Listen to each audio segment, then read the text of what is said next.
Pour ce débat, il y a un grand témoin qui a été sollicité, qui a écouté tout ce qui s'est dit ce soir, et on va lui demander, donc il s'agit de Mourad Zeraki, qui est Zerouki, pardon, hein, donc qui est du Centre de recherche en économie et management à Rennes 1.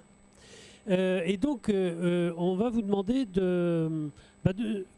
peut-être d'avoir une réaction sur ce débat déjà, hein, de dire voilà comment vous l'avez perçu, et puis sur la question des perspectives, hein, qui est des évolutions de l'emploi agricole et ce qu'il y a autour sur le pays de Rennes. Vous, quelle est votre vision en tant qu'universitaire, hein, qui fait des travaux de recherche sur les entreprises, sur les PME, etc., sur l'innovation aussi, je crois, hein, donc voilà, quelle vision vous avez de ce débat et de cette question? Merci, bonsoir, Mourad Zerouki. Donc, je suis économiste, je suis chercheur associé à l'Université de Rennes 1. Donc, je suis également président de la société de conseil WeInnov. Donc, je travaille sur deux domaines d'expertise qui sont l'innovation collaborative et l'économie circulaire, donc les problématiques liées au développement durable et à l'environnement. Voilà. Concrètement, en fait, j'accompagne les entreprises, mais aussi les collectivités territoriales, à changer de système, passer d'un système traditionnel, linéaire, qui est très énergivore, qui est consommateur d'énergie, qui est avec un impact négatif sur l'environnement, à un système beaucoup plus vertueux, éco-compatible, qui est celui de l'avenir, en fait, finalement. Donc, par rapport maintenant au débat, d'abord, j'aimerais vous dire que je suis très content d'être là. Pour parler de l'agriculture, c'est un sujet qui me passionne. Ça fait partie également de mon histoire familiale. Donc, je suis fils d'un agriculteur. Donc, mes parents en Kabylie sont producteurs d'huile d'olive. Donc, j'ai baigné un petit peu dans ce milieu-là. Et j'ai une affection particulière pour ce milieu parce que voilà, c'est un milieu d'hommes courageux, passionnés, qui se lèvent tous les matins pour réaliser un travail pour lequel ils sont mal payés et mal considérés malheureusement par notre société. Ça, c'est pour le premier point. Donc, c'est également un sujet qui m'intéresse en tant que chercheur, en tant que professionnel. Moi qui m'intéresse aux questions de l'innovation, du développement durable de manière transversale, l'agriculture, pour moi, c'est un champ d'expérimentation, d'analyse formidable. C'est comme un condensé de toutes les situations, toutes les questions importantes qui nous sont posées, auxquelles on doit répondre. Pourquoi?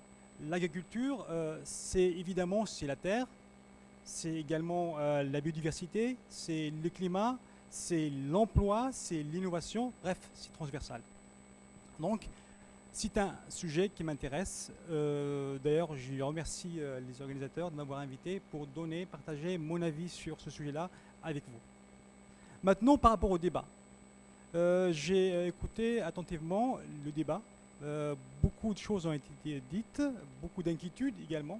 Donc, dans mon intervention, j'ai quelques minutes pour essayer de faire trois choses finalement. Donc, je vais essayer d'apporter, disons, des réponses, des éléments de réponse. Je vais essayer à toutes ces inquiétudes qui ont été exprimées.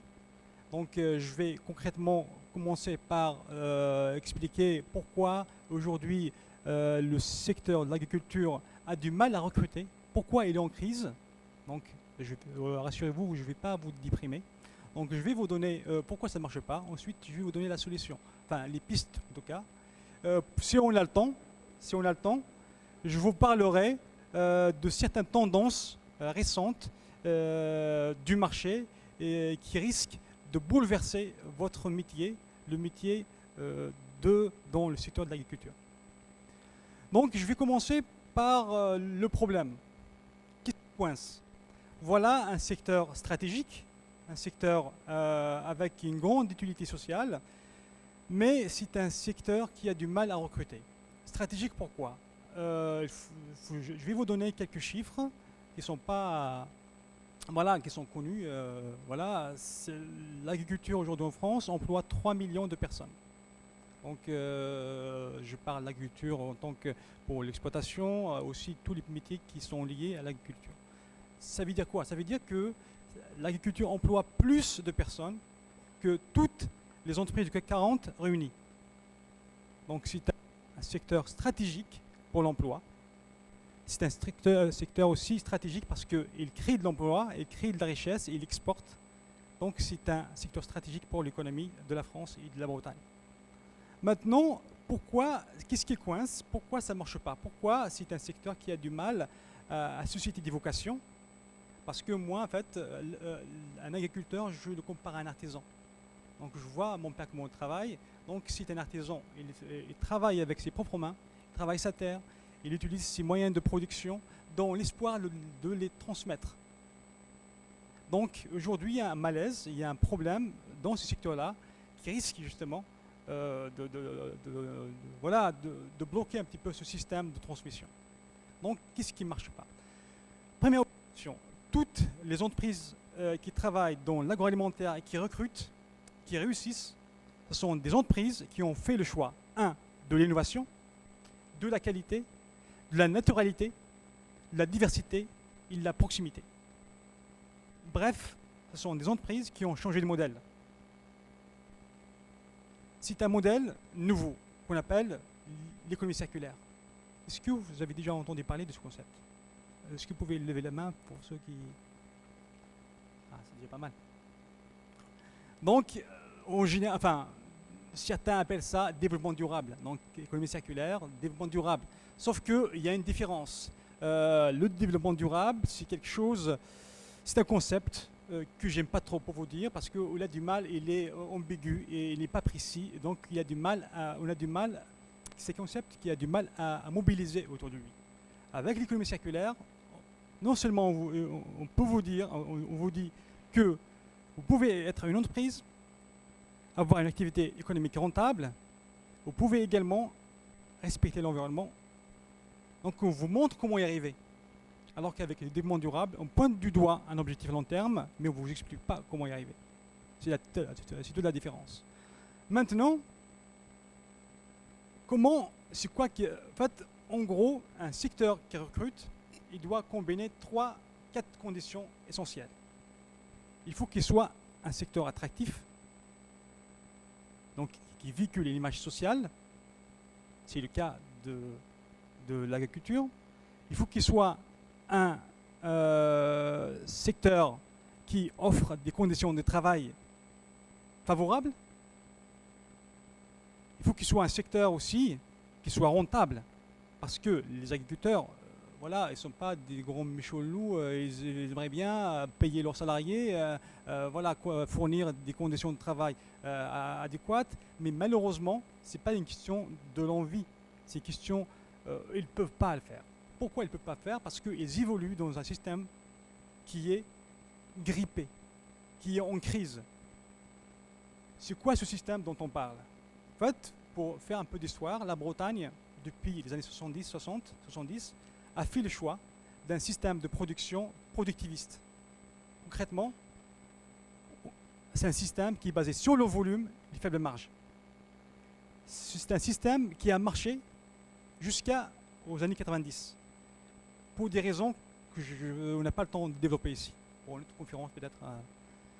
Mais voilà, il s'est passé quelque chose depuis les années 90 qui a fait que ce système, il n'est plus adapté à la nouvelle situation actuelle, économique et sociale.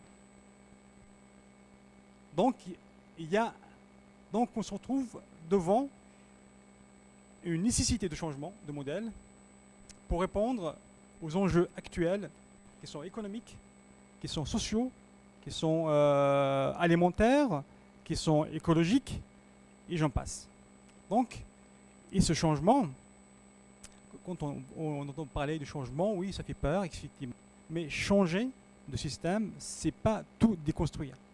Changer de système, c'est s'adapter. Donc, construire sur ses propres forces pour s'adapter à des nouvelles données. OK ? Donc, il faut changer de ce système productiviste, ne marche plus. Il faut miser sur la qualité, miser sur la naturalité, sur l'innovation il faut passer à un système d'agriculture circulaire, une agriculture de préservation, une agriculture durable. Pour vous donner une idée, aujourd'hui, la Bretagne, parce qu'on est en Bretagne, on va parler de la Bretagne, les choses sont un peu plus pareilles, à peu près pareilles en France. La Bretagne, c'est l'une des premières régions agricoles de France. Donc c'est sérieux, hein, c'est un sujet sérieux. En fait, cette région se trouve en sandwich. Les pays du Nord qui ont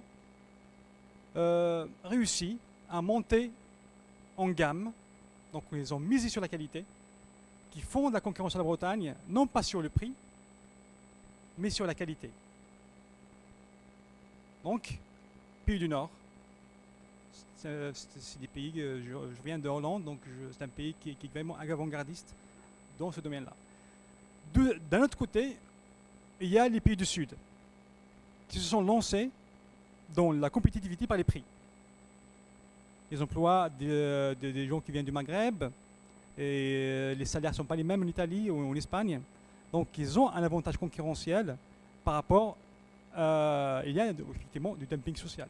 C'est exactement c'est ça le mot. Donc en Bretagne, on se retrouve au milieu. C'est la position la plus difficile.